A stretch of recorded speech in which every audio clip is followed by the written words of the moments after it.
Welcome to NightStoryX Fear, where every whisper hides a secret and every story leaves a scar. If you dare to listen, then like, share, and subscribe before the darkness takes you. And tell us in the comments what haunts you the most. NightStoryX Fear, where fear never sleeps. Story 1. The Black Pickup on Highway 50.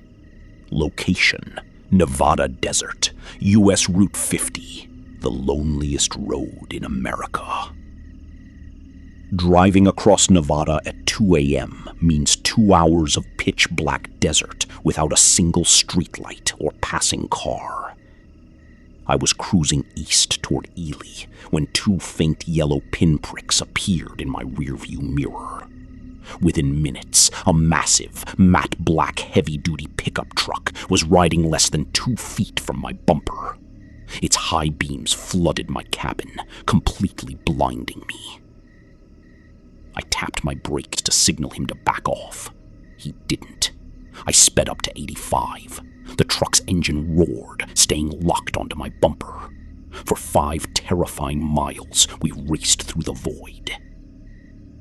Then, without warning, the truck killed its headlights. In an instant, total darkness. I couldn't see it in my mirrors. It was as if a multi-ton vehicle had simply vanished. 10 miles later, low on fuel and desperate for human presence, I pulled into an isolated, flickering gas station. The place was deserted. As I inserted the gas nozzle, a low, metallic idling sound echoed from behind the abandoned garage. Coasting out from the shadows came the matte black truck. It stopped 10 feet away. The windows were blacked out, solid obsidian. The driver's side window rolled down, just 2 inches. I didn't hear a human voice. Instead, coming from inside that cabin was a low, distorted playback of a phone call. It was playing through static on a tight, glitching loop, and it was a recording of my own voice from minutes earlier. "Just pass me, man. Just pass me, man." A wave of pure terror paralyzed me. They had been tapping into my car's Bluetooth, recording me while I panicked. The window rolled back up, the engine revved, and the truck sped into the night. I dropped the nozzle, locked my doors, and drove until sunrise. I still don't know who was behind that wheel, or what they planned to do if I had stepped away from my car. Story 2. The Tow Truck on Highway 16. Location: Highway 16, Northern British Columbia, Canada. If you live in Canada, you know Highway 16. It stretches through hundreds of miles of dense wilderness, and during a winter blizzard, it turns into a suffocating tunnel of snow and dark pine trees.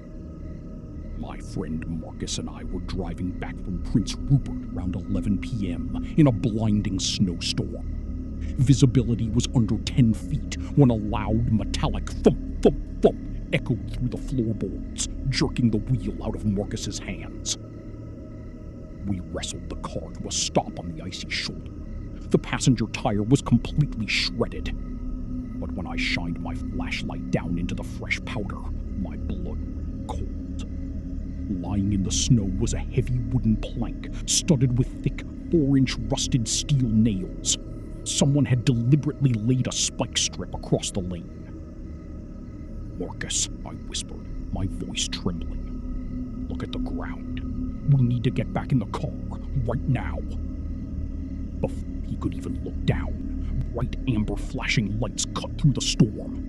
A rusted, vintage tow truck pulled up from the opposite direction, making a slow U-turn to block our car. We hadn't called roadside assistance. There was no cell service for 40 miles. How did a tow truck arrive less than 90 seconds after we blew a tire? A tall man in a heavy parka and a dark ski mask stepped out. "Looks like you always picked up a nail," he said, his voice unnaturally smooth.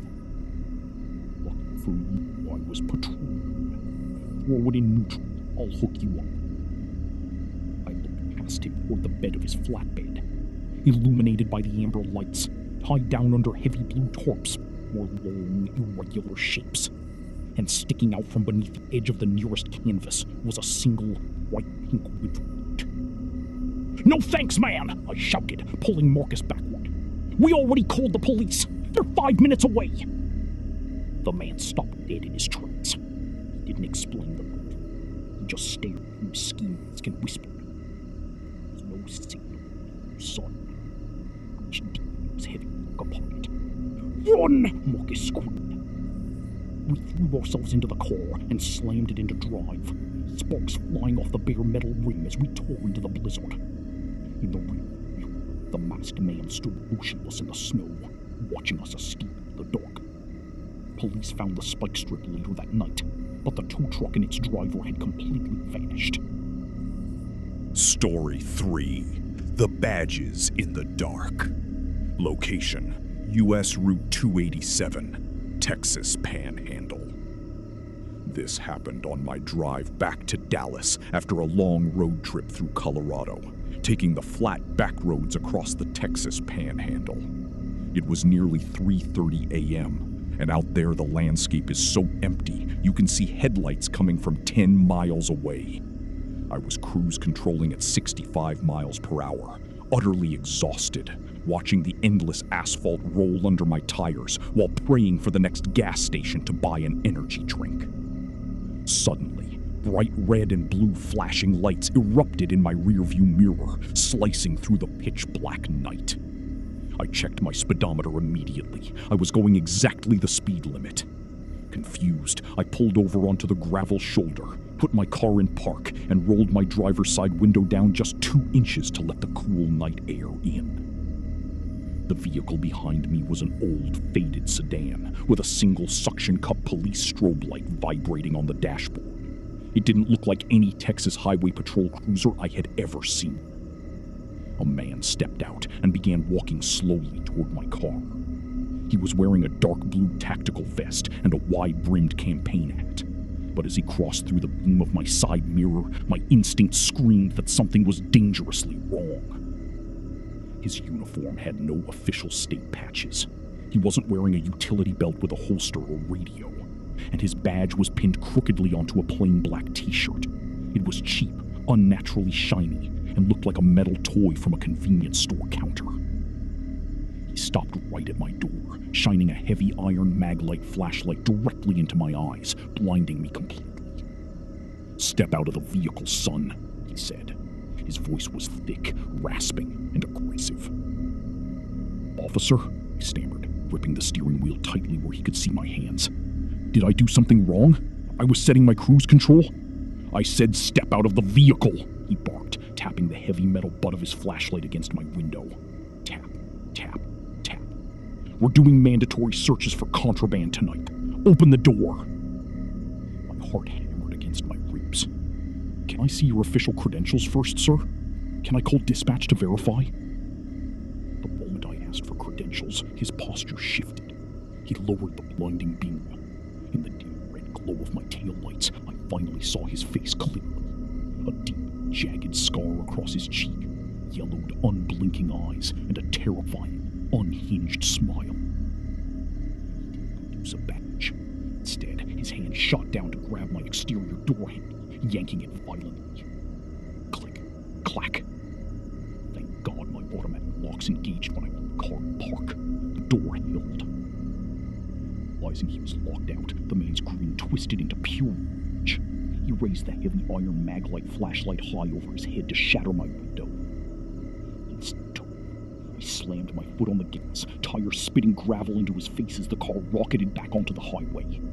A loud, sickening crack echoed as his flashlight smashed into my rear, denting the metal. I drove at 100 miles per hour to a loop truck stop near Amarillo and called 911. The dispatcher confirmed there were no active police units on that 50-mile stretch of Route 287.